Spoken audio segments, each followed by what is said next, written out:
What's good, everybody? Welcome back into the Dynasty Trade Show. I'm back from Alaska with a cold. Mike's back from Alaska, and I'm in New York. That's right. Look at that. We could have gone either farther if we tried from each other. Yeah, we're out, but now we're gonna get back on the same wavelength to do the Dynasty Trade Show. Mike, you ready to get Just back in to time. Dynasty Trades, buddy? Just in time for the expo coming up, buddy. Yeah.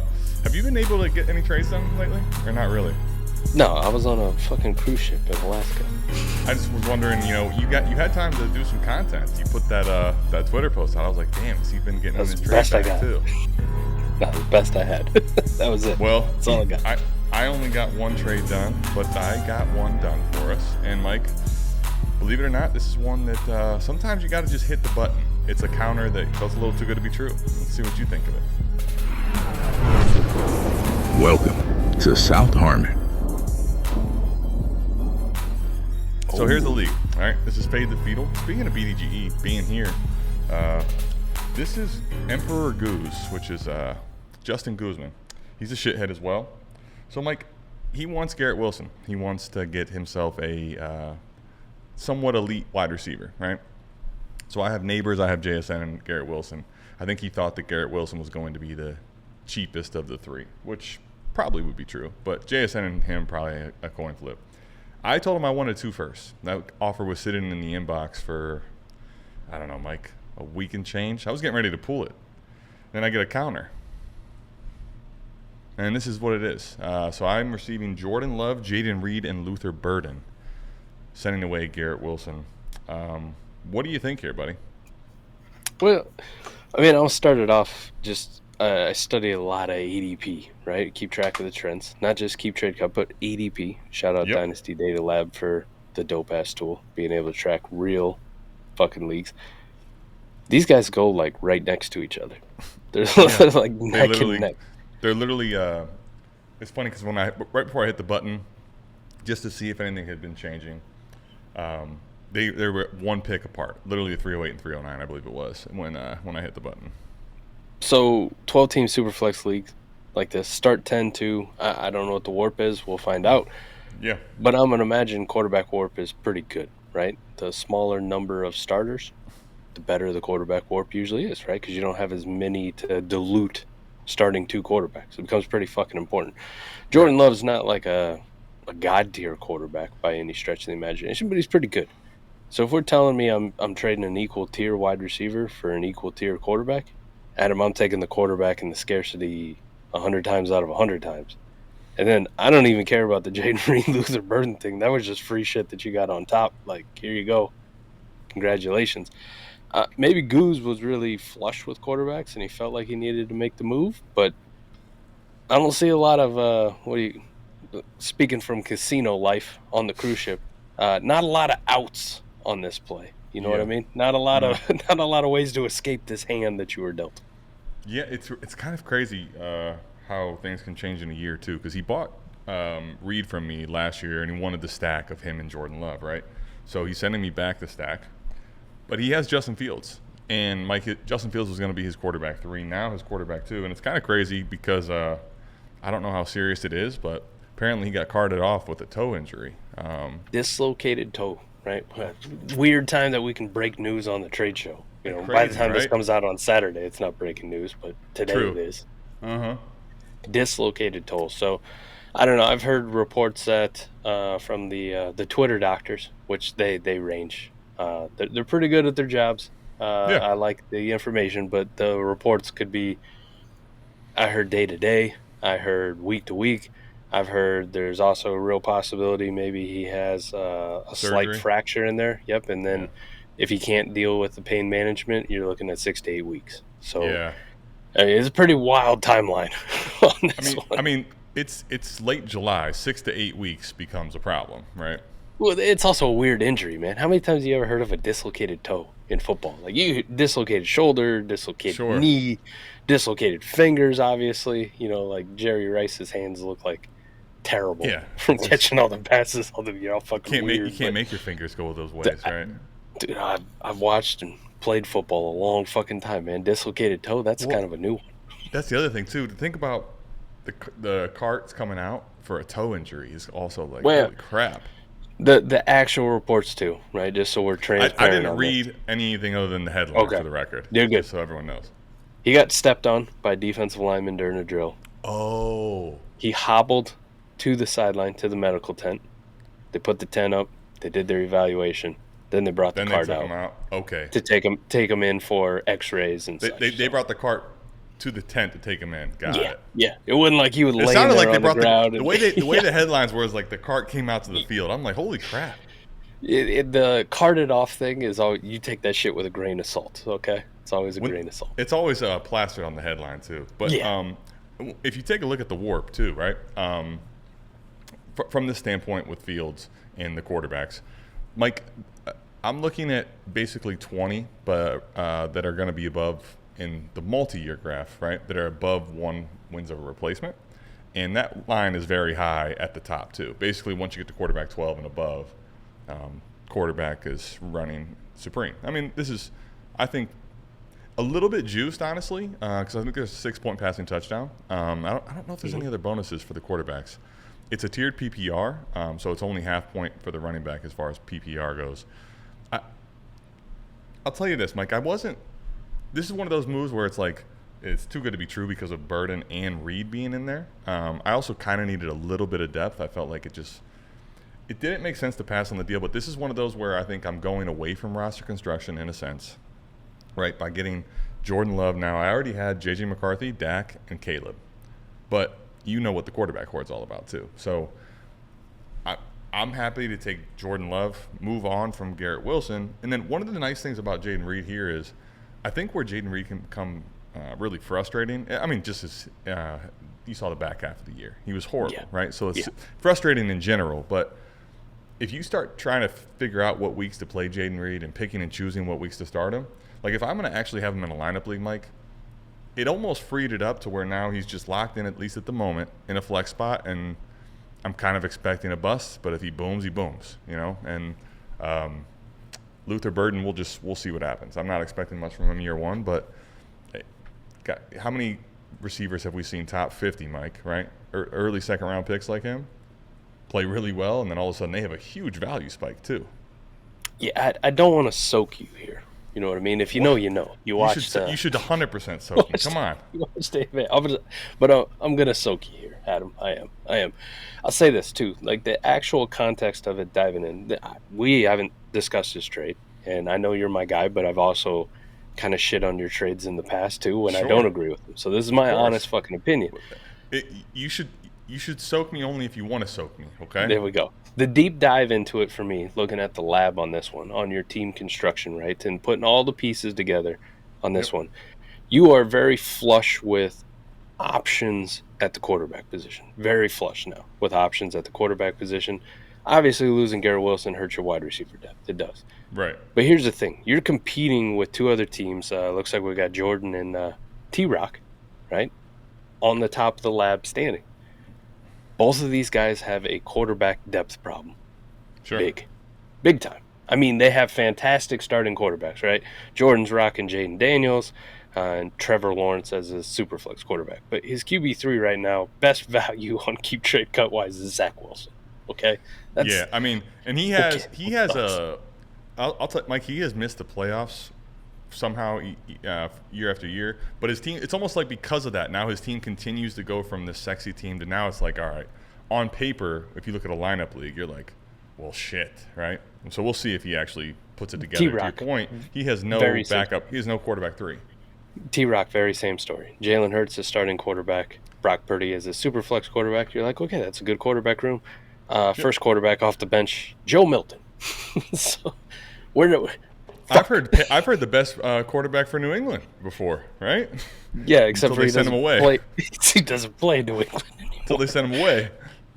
Yeah, but that's the kind of the position I want to be in if I'm competing with other managers, right? And I identify that they have a potential. Here's what I wanted to bring up to you. It's actually interesting because Isaiah B has won the league, I think, 2 or 3 or 3 or 4. He's been a juggernaut. He is trying to grab Russell Wilson from me right now. And I'm like, well, his price didn't go down as I picked up Jordan Love, just so you know. Right. that That one doesn't clear. change it. Like, I'm not making That it. didn't make it all of a sudden him become more available. So if I'm going to go into the season already competing with them, I want to be flush at a place that my competitors are not. One, because I'm keeping them from their fucking squads. And two, if they do want them, I could make them pay. Like, I can make them pay. I'm one of the few options in town in this league that can give them a quarterback. So it's not going to be cheap. And always having a bunch of quarterbacks in a super flex 12 team league is just good process, especially to start the season, right? Because you can be very fluid with what you do with those quarterbacks. We know a quarterback injury right now. Like, I don't wish ill will on, T-Rock or Jordan, right? Like, I'm not saying, but one of their superstars, Jane Daniels, Jalen Hurts goes down, and all of a sudden Trevor Lawrence is their QB1, and now they're starting a flex player, like a shitty bench player in their super flex. Fuck, man.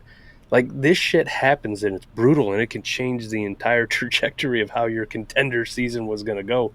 Sure. Even in a lineup league where, listen, a lineup start 10, you don't need as much depth as like we think our best ball mindset. We need all the depth in the world. You don't need it as much in a lineup, but it's still pretty fucking important. Or the ability to backfill if you have something bad happen. So I think for the whole context of the trade, started out by saying, hey, it's two players that are very equal in value.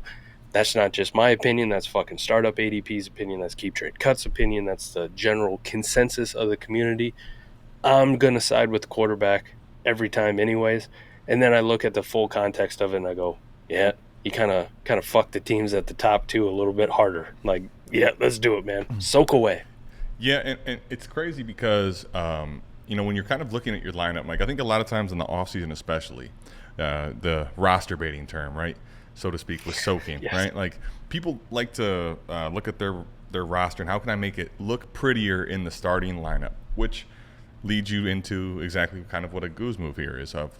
Now he has a third quarterback here with Cam Ward, so he still is okay, like roster construction wise, but you'll see people want to kind of get rid of excess and try to up tier, right, in these type of formats. So I was already kind of thinking, all right, during the season I have McCarthy as this wild card. If he's playing really well, I can move on from Dak, and I either have maybe Russ or Daniel Jones as my quarterback 3. Now, see, one of the things I like about it is, and this is just a quarterback horde mentality in general, but whether it's Dak playing really well and he has a little bit of a value spike, right, and he has a comeback season to 2023 type, or Jordan Love has a, like we've seen at points, he's kind of been up and down, but at moments you're like, damn, this kid is fucking tearing it up in Superflex. Or if Caleb Williams is going crazy, right, with the new coaching staff and everything going on there, it makes it to where I'm now flexible to get rid of whatever the market is creating as the hot commodity here, right? Yep. And that I think is the fallacy is sometimes when you go to a quarterback horde, you want to pick and choose which ones you want to get off of. And I will, of course, but they all will be able to go for a price that's going to end up benefiting my team in the long run. That's the biggest, I think, way to make sure you execute. Yeah, and spicy take here, J.J. McCarthy's best quarterback on your roster, so. Well, Mike, here's the thing. If J.J. McCarthy's the best quarterback on my roster, everybody else is fucking really having a bad year, or I really like my team. I'll tell you that right now. J.J. McCarthy's just that good. Shout out Thor. You let us know. I don't want to go too long on that trade. Goose, I still love you. Keep sending trades my way. By the way, I didn't even put this in the chat, Mike. I probably should have. I've been needing to get back some value. He basically traded me Watson for Tua, Trey McBride, and a whole bunch of other things. So even still, I'm chasing that value back. Let's talk about Danny Ladd, though. Still haven't caught up yet. Oh no, dude, that's the thing. People are kind of grilling Goose in the league chat, and I'm like, I'm gonna let them do that for a little while before I show them the old trade. What do you think of Jalen Hurts, Mike, being traded in a lineup start 11 for a package here of Dak Prescott, A-Chain, and Golden? So is Matthew Golden and A-Chain enough to go from Hurts to Dak? I don't think it is for me. It's one of those. Listen, this is gonna be tough for me to grade because Jalen Hurts is my guy. Your boo-boo? Yeah. My boo-boo. Are you soaking? Okay. Yeah, I mean, you want to talk on the male side. I already established today with Glorilla's arrest yesterday. That's my bae. All right, on the female side, but on the male side, Jalen Hurts. All right, buddy, you can do no wrong in my eyes. it's going to be tough for me. This could be a very heady move from Dr. B. He's a pretty savvy dynasty player. He's no slouch. Okay, Start 11 is one of those where it's right there where I could see it too. It's just I don't love the names I'm getting back a ton, but I can totally see where this is a heady move. To your point, I think it could be a very heady move for him. On the surface, though, I was like, I don't think me personally, I could pull the trigger unless there was something that told me in warp, do it, like do it, right? Warp saying, "Oh my God, yeah, go for it." Like the elite rushing quarterbacks like Jalen Hurts just don't score like that in this league. And if that's the case, then fuck, that was a smash for him. I'd say right now it's on the fence. I'm leaning no, but I see the path to greatness for Dr. B, because I am a big Dak Prescott fan, right? And looking at hit rate charts on Matthew Golden, like that one changed my perspective. I see somebody commented on our draft stream when I pretty much dunked on Matthew Golden on draft night, like, way to dig up shit from April, asshole, about me not knowing ball. Why did the timeline feed you this? You know, damn it. Opinions do change. Now I'm very much in on Matthew Golden, especially at cost. And Achane, like, you know what he can do. Like, you know that he can be explosive in the game wrecker. And if he's not explosive, like he wasn't explosive last year, like I don't think that just disappeared in a year. I think it was just a function of the offense and Tua being out. But you saw it, the workload in the pass catching was just ridiculous to buoy him up as a really, really consistently good fucking week in, week out starter. I mean, there's a lot to like on the other side for Dr. B. It's so fucking tough that it's Jalen. It's like, change this shit to Joe Burrow and I'd be like, fucking great move, buddy. Like, great move. You killed it. But because it's Jalen Hurts, I go, oh, I don't know if I can do this. Like, I'm rocking the worp.life shirt at the BDG office, and I'm going back and forth between, you know, the single year and the multi-year right now on something, and I'm just thinking this through. I think Matthew Golden is this, to me, if I'm making this trade, I think I'm using him as this, I'm hoping for that value spike, and if I can pivot out of that to make this a little bit more of a stable trade, I would love to do that personally. I think there's definitely potential for that. The big thing as far as warp goes, I think, Mike, to your point, is going to be if Dak returns at all. But look at last year, right? Achane, running back 6, was 2.25 warp in this league, a warp, right? And if you go just to the multi-year, that's a top 6 running back is damn near 2. And that is basically what Jalen Hurts gave you last year in this league as well. So if Achane ends up making your team in a start 11 either that much more of a punch-heavy team at the top with running backs or, like, secures that position for you, it's a shorter window, obviously, with Dak, and there's not as much, you know, wiggle room, so to speak. But, man, I could see it. It doesn't come without risk because Dak has already been hated with injury before, right? I mean, we saw how low he got to. So it has some risk, and Achane's also had some injuries too. But, man, you could thread the needle and end up really liking the trade.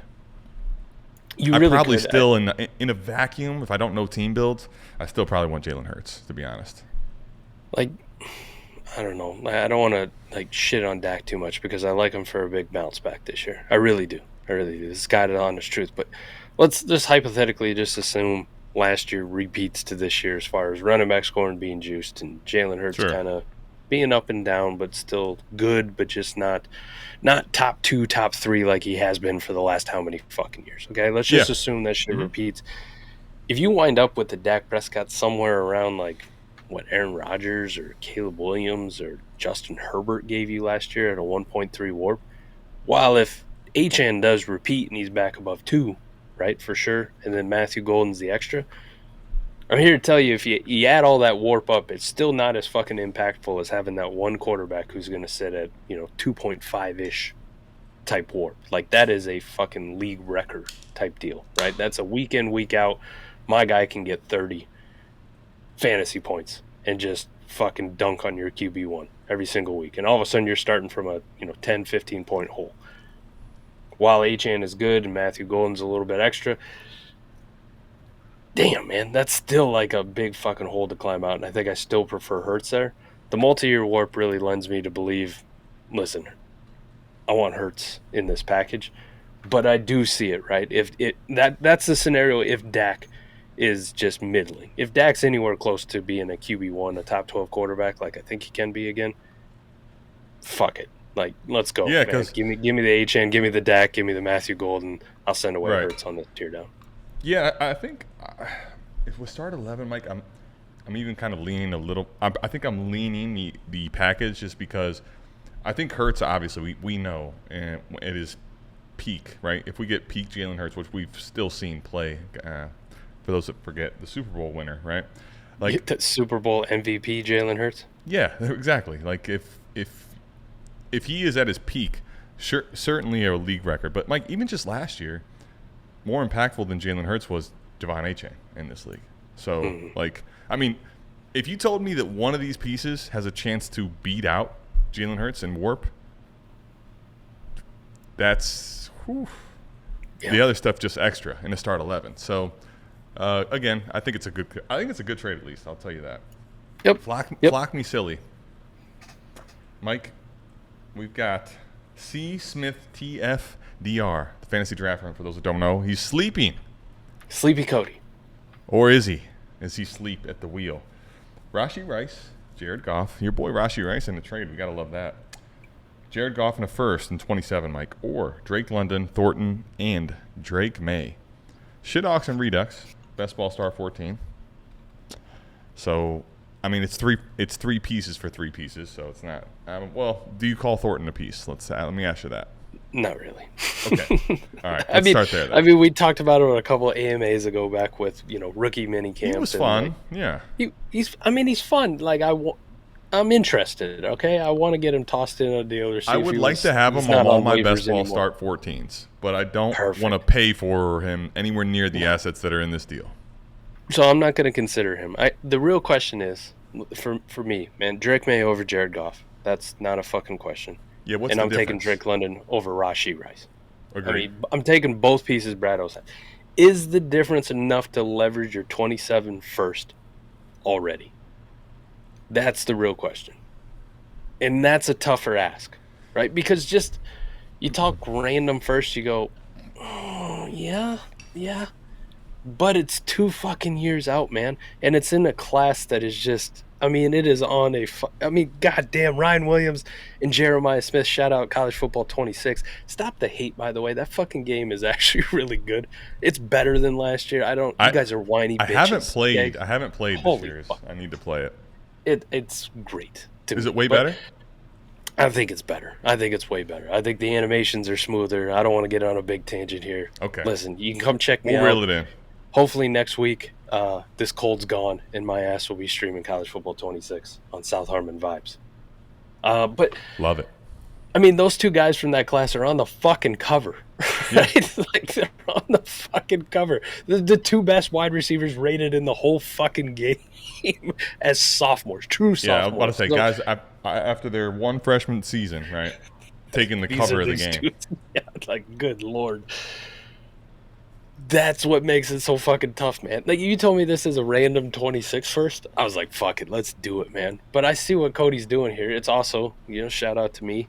It's a South Harmon league, so it's going to be around in 2027. Come hell or high water, this fucking league's going to continue. It's not going to fold, so you don't have to worry about that. No, I think this is a tough one, man, because I'm clearly taking Drake London ahead of Rashee. It's not even close.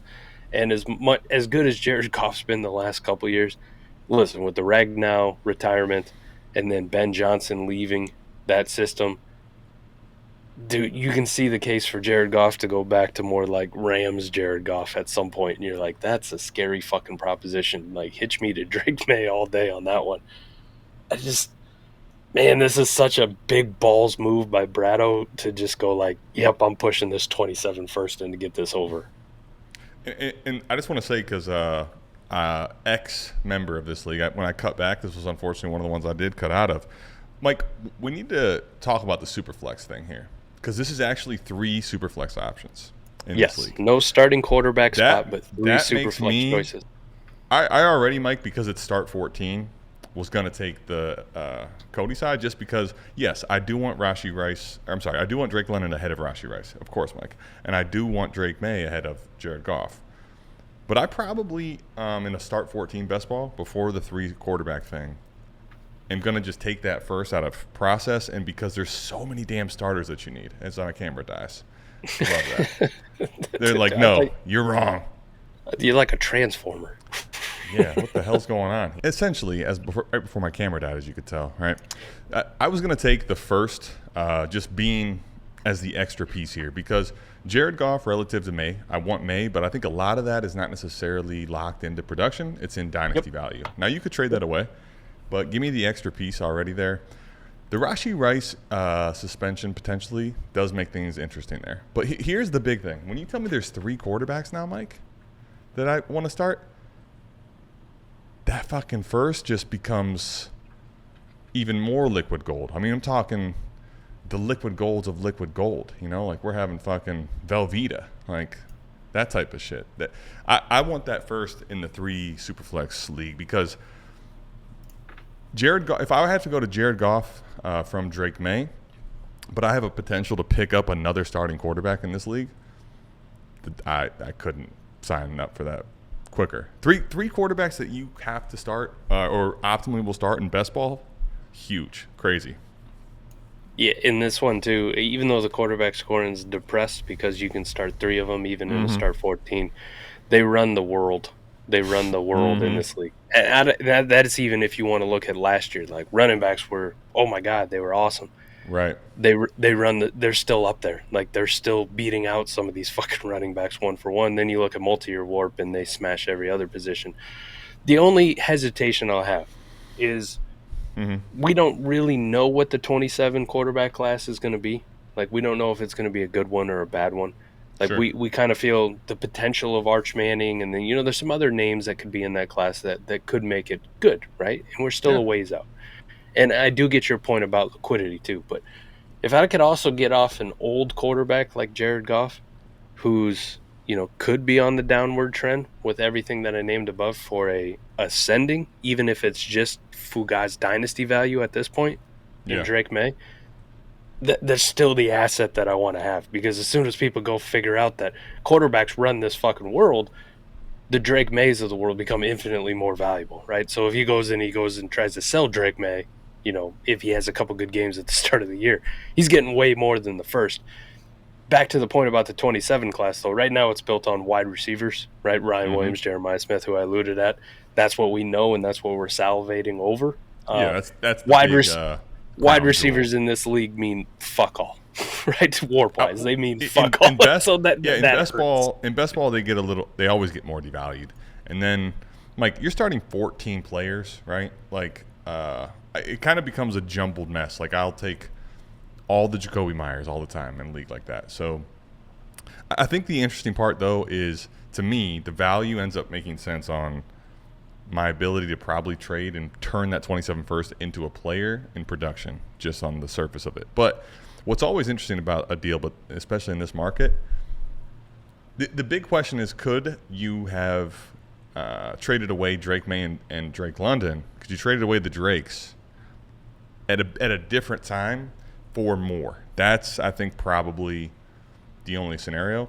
But Mike, here's the thing. Typically in a market like this, now I've been in it again, but can't recall all the specifics, but a lot of times in a market like this, it's just hard to multiply assets because everyone tends to want to do that. So if you could, then I want the Brad side of this. But I think right now Cody's awake, at least at the moment. He's awake. He's paying attention. Yeah, we'll see how it turns out, though. All right, here he is. Let's talk about him, buddy. You knew it was coming. Quinshon, the thumbnail. DB. Mike, I argued against this one today. I know, and you know what's crazy, Mike? So Sid the Kid, I'm in a league that DB just had me in, right? So Sid the Kid sends me this offer, right? And in a league that I'm in with DB, and I hit decline, and then I see it go through, and in my head for a second, I'm like, wait a second, how the fuck did this happen? Like, I said no, you know? I said no, and then I'm like, oh, okay, it was DB, good, all right. So Here's the thing. In these best ball leagues, the league format's very similar. By the way, this is the BTC2. Yep. It's definitely really close here because of, and I figured you were in this one because you're in all three of them, aren't you? Yeah. Well, the Triple you can't Crown join League, one man. and not be in all three. That would be just a disgrace, imagine. But in a start 12 best ball, I think it's close because of, again, same principle I talked about last time where it's multiplying assets. At the same point, Mike, I still listen. I'm not trying to condone. Obviously, don't condone anything he did, and the situation's really shitty. Obviously, it's a horrible thing to do, and what's going on, what you hear. Allegedly did. All right. Allegedly, that's fair. That's fair. But Mike, what I will say is, I still immensely believe in the talent, and I think that in this situation in Cleveland, the way they want to establish the run, I'm willing to send two first away. Now, the one problem is I know this is a pretty new league. If I was flush enough to do it, I think I will. So I don't know if that's the case for good old Sid the Kid. The only thing I'll say is when we talked about this on AMA last night, we don't have the full context of the leagues, and we kind of talked about some stuff. I still don't really like it for DB side. I really don't. But if you're going to do it in the league, I know last year was kind of an aberration, but if you look at his scoring for this particular league, he set all three of them up slightly different. This is one that favors wide receivers way more than running backs, favors, quarterbacks more than running backs. Last year was a little bit of an aberration, right, because so many running backs were scoring so high. But if you want to look at a 5-year data set on it, historically, you're probably good taking a little bit of a loss here on Quinshon just to get the draft picks and then try to get some more wide receivers to roster construct correctly.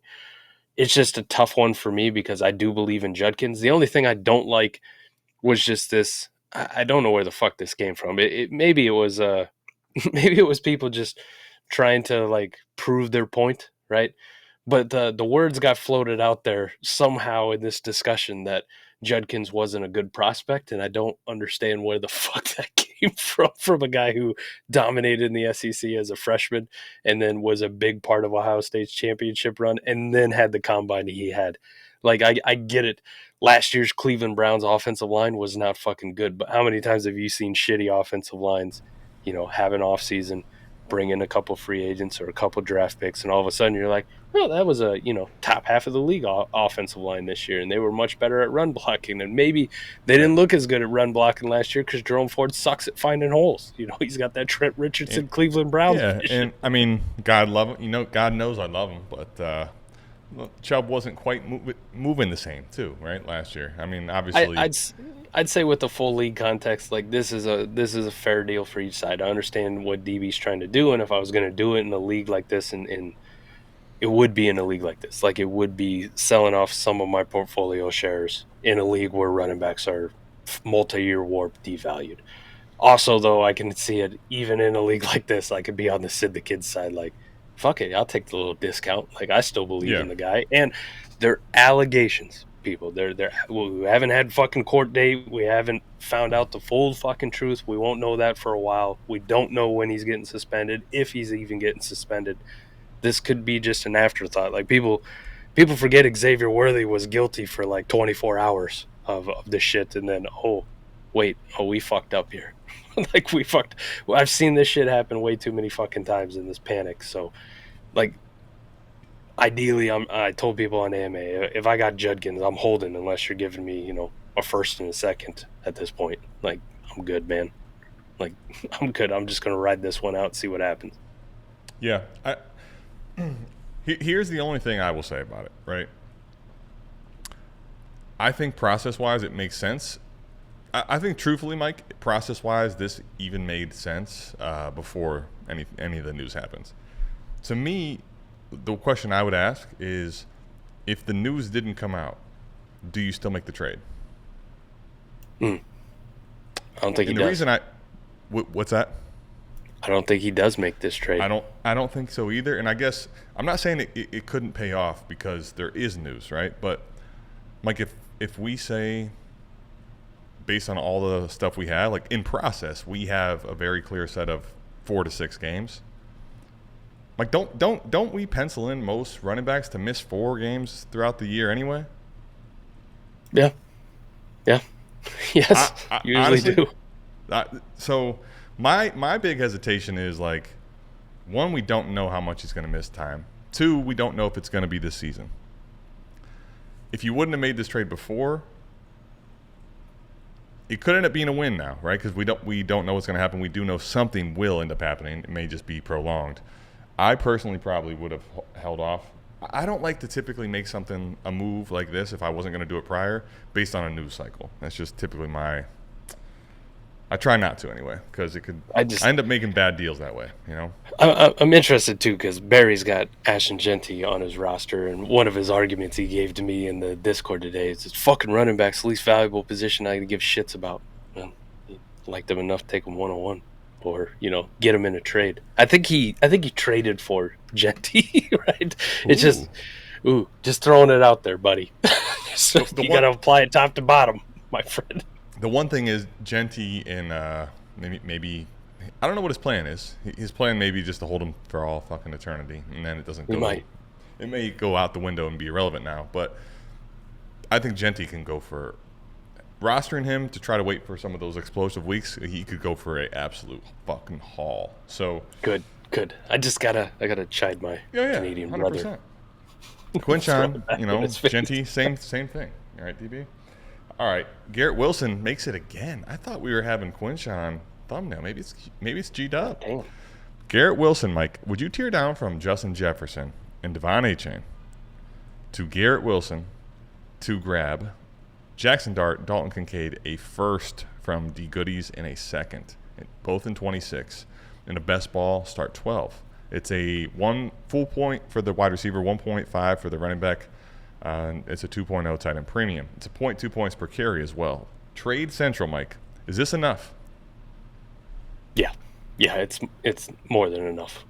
More than enough for me. I've made even worse trades that I've gotten ripped apart on, like a Jefferson or a Chase, tearing down off of them. But it's the play in best ball. It is. It's the absolute. You took 2 assets, you just turned it into 5.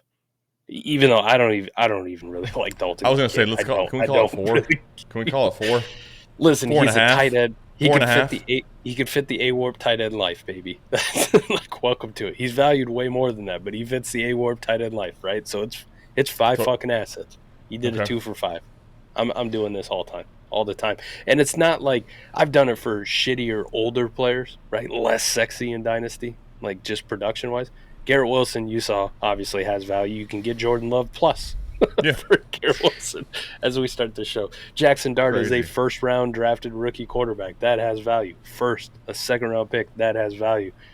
Dalton Kincaid, he's still got truthers out there. The sun's setting pretty quick on the Dalton Kincaid thing, but hey, he's still got truthers out there. He's still got Dynasty. I've done way worse with way shittier players. For 2 good young Dynasty assets in Jefferson and Echan, I do this 10 times out of 10, man. I don't even think twice about it. The sun setting, Mike, was actually a good thing today. I pouring sweat dude. It was so hot. The subway all the way in here. Couldn't wait for the sun to go down. But let me ask you this, because I think the big question, elephant in the room, while everyone's itching to get rid of their picks, Mike, if you're a contending team, you still make this trade?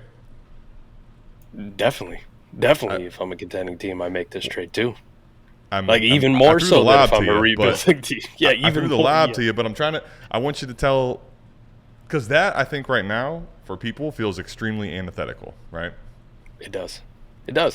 You're like, wow, you're going to young Dynasty assets from, proven production in Jefferson and HN, proven really good production, but it's the best ball thing. Adam, if this is a lineup, the answer's fuck no. Like, it's worse if I'm a contending team. If this is a lineup start 12, I go, even though it's start 12, like, the only production I'm getting out of it is I'm down tiering to Garrett Wilson, picking up a first. Like, that kind of makes some sense. Yeah. But the rest of it is a tougher sell to go from Achane to Kincaid Dart in a second. Like, that's a tough sell for a lineup start 12. In a best ball start 12 for a contending team, I'm getting the production of Garrett Wilson. I have the possibility of Dalton Kincaid entering my tight end spot in a 2 tight end premium, which he could give me 2, 3, 4 weeks this year. He plays with Josh fucking Allen, for fuck's sake. Jackson Dart could be starting games by the end of the year, possibly making my super flex spot. And then that first and the second is I mean, think about the shit that you can buy with the first and the second. We just Right. sold Quinshon Judkins for 2 seconds. You can go buy him for that first for sure. Like, no fucking question. And then the second, we're right I'd back imagine to you talking could buy him about for a first pretty easy, right now in a league like that. this. Yeah. And then that second, you're talking about, I could go buy a Tony Pollard pretty easy, a James Conner pretty easy for that. Like, I can go buy another running back piece to replace some Achane production that's, well, probably not giving me as good as Achane. I can get 60-70% pretty easily, I would assume. So, yeah, I'm taking all the pieces. It's even more if I'm a contending team, do I want to do this? Even more. If I'm a rebuilding team, it's still a good move, and I still do it. I'm just saying – I'd probably take out the Dalton Kincaid part. Like, don't pollute the deal with this shit, man. Like, give me a fucking 27 second or something, buddy. Like, I don't want this fucking Dalton Kincaid piece. I think the interesting part though is, Mike, you talked about how Dalton Kincaid, I think with a couple weeks we'll have a little bit of a market again, but he's almost at this point not really a piece in the deal that I'm considering that highly, but he still counts. So I'll take it. I would honestly, Mike, in a start 12, I'm just thinking about what the scenarios would be. I'd go to that other side, and I don't know if I could. It'd be so few and far between where you even have the ability to think like that in best ball. This is pretty easily in almost 99 out of 100 scenarios. I'm going to the Aiden side here. I'll give you the one, right? Think back a couple years ago with the OG shit league best ball. Deep starting rosters, right? Yep. You were so flush with fucking assets and capital. You would do something like this. Yeah, you would send away Garrett Wilson, a Kincaid, a first-round rookie quarterback, a first and a second to go to Jefferson and HM. You have to have a God team to do this, like realistically. you got to have an Adam team, an ATM. And, yeah, I'm not doing this, buddy, personally. But, D-Goodies, you always have to lose some. How about Kings and Jesters? 4.0. Mike, we got – Roman Wilson's in a deal. I almost forgot he existed. Jalen Waddle, Brock Purdy, a 26 second, a 27 first. That's all being sent away for Amon-Ra, the Sun God, Rashee Rice, and Chris Godwin. Mike, puzzled look.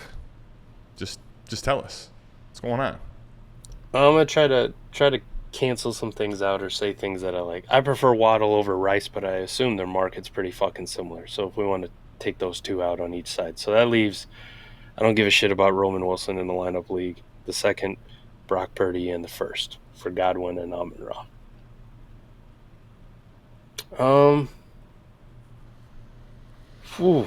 Man, this is getting tough.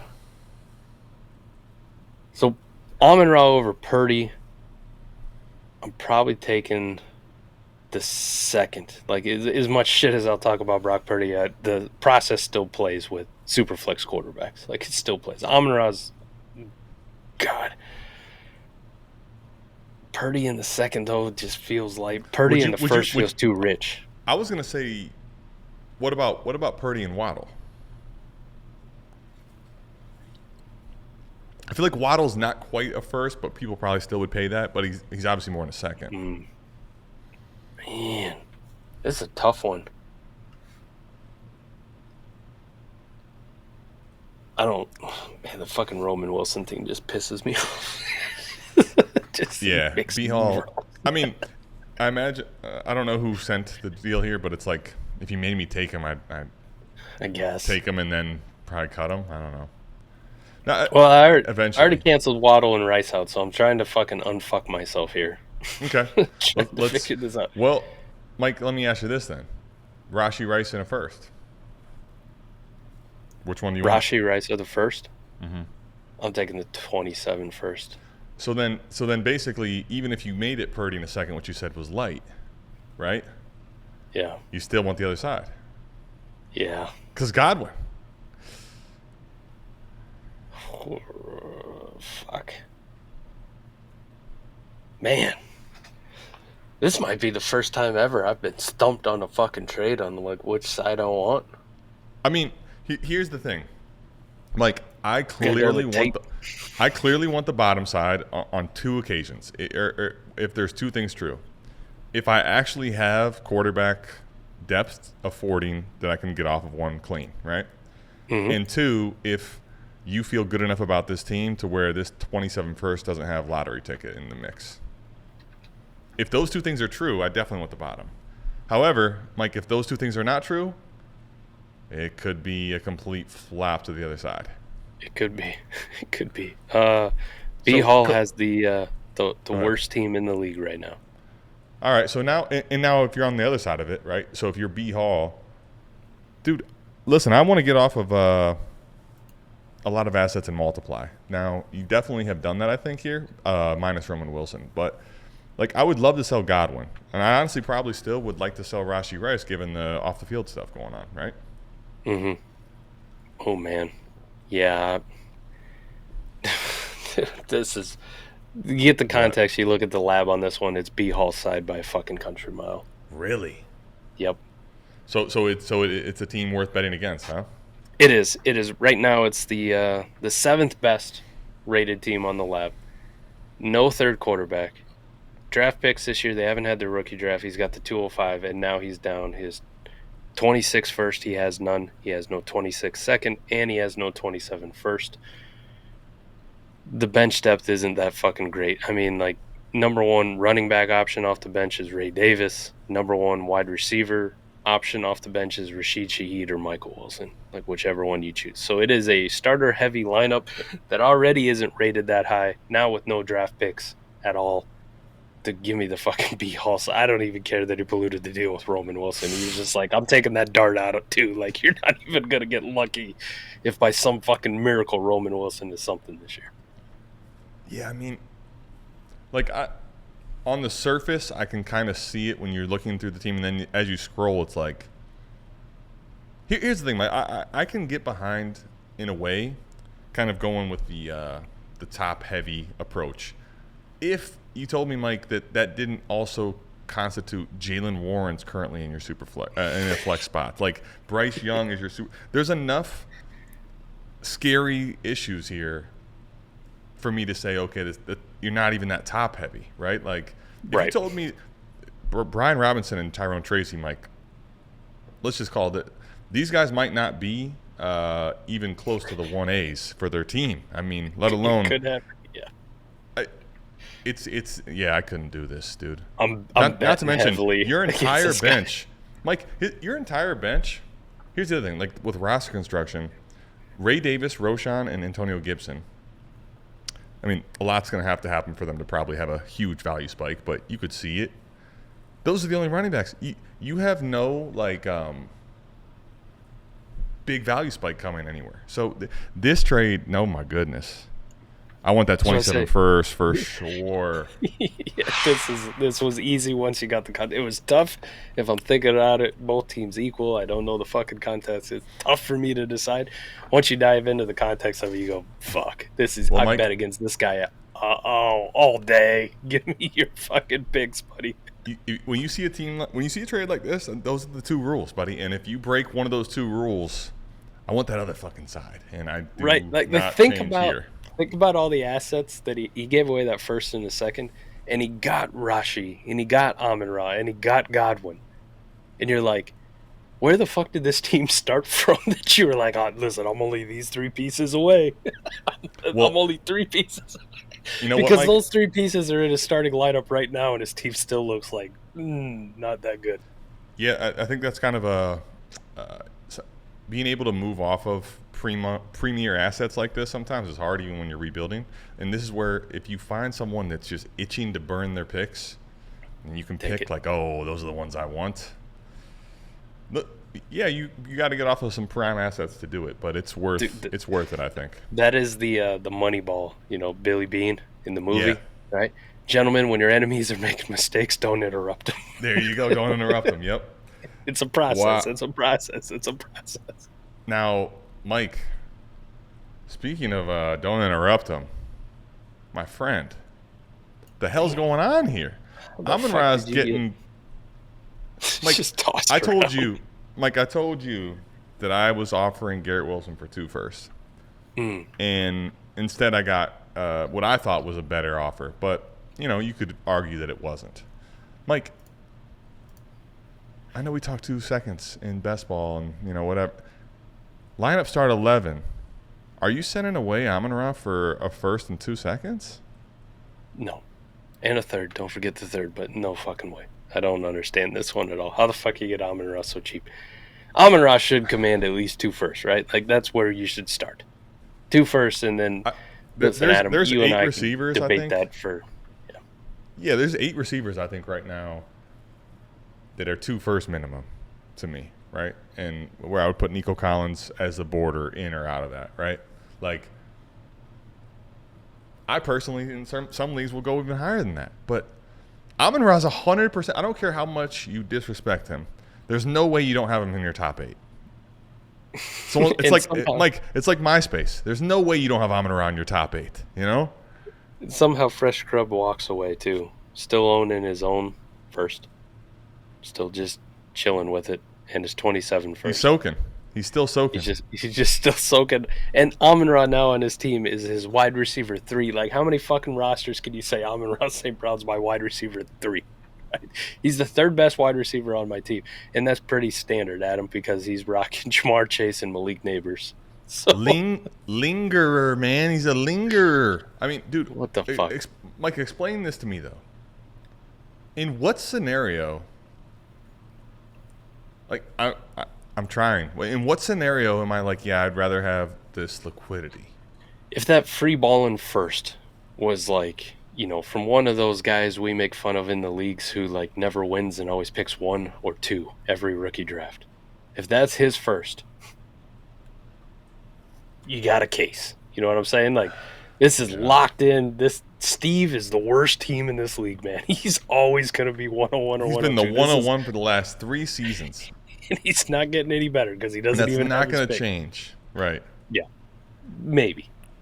We can have a conversation. Can we? I mean, let me ask you this right now. Let's say that's the 102 and 2 late seconds in 26. I don't know if that's enough. Thank you. I don't know if that's enough. That's all I'm trying to say is it's like to do this before the season, like as the shifting of the mindset is to the players.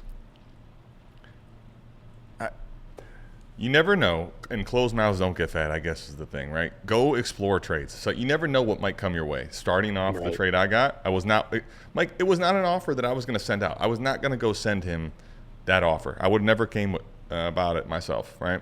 It came in my inbox. I don't know, Fresh Scrub, if you're just a complete a-hole or if this came your way, but you negotiate with enough trades, Mike. Some good things come your way. And then you get to soak, as he does with his first fill. So, yeah, this one's pretty easy to finish off the show, though, buddy. I mean, come on. Are we serious? Are we serious? What are we doing right now? Like, you know what? The trade show has had its up and downs. Like, we've had plenty where it's like all those trades were really good, or they weren't runaway cleanups, right? This one felt a little easy. Too easy this time, right? There was a lot of easy trades being done. Yeah, there was. Now, it took some context of the lab to make that easy. I was going to say, it was a Mike went from stumped to it's a slam dunk, Remember that show, Stump the Schwab? Stump the Schwab, yeah. Yep. Went from Stump the Schwab to Staples button. That was easy. But, Mike, listen, man, the Expo's coming up. I'm rocking the shirt, man. Let's go. Seeing all my friends in Canton, Ohio. Shout out Casey Kaysen, too. Casey Bought this Kaysen. bitch last year. Yep. Nice. Yeah, it's coming up. We're going to have the Canton craziness again. And, Mike, redraft season is right around the corner. Let's make some trades, man. Let's make a trade today. I'm going to try. I got to get after it. But, we're back from Alaska. As soon as this cold goes away, we're heading in high gear. Honestly, you don't even sound. Just hearing your voice, you don't even sound like you're sick. Just happy to hear your voice. If you do want to come, show us your trades on the trade show. Patreon.com/South Harmon. Go into the completed trade section. Make sure you put that trade in there so we can put you on blast or put the person that you traded with on blast. Right. That's all we got. Mike, I'll probably be in Ohio next time, or I don't know if you'll be back in Alaska, but maybe we'll be here. Same time, same place. We love you. We're out of here. Peace.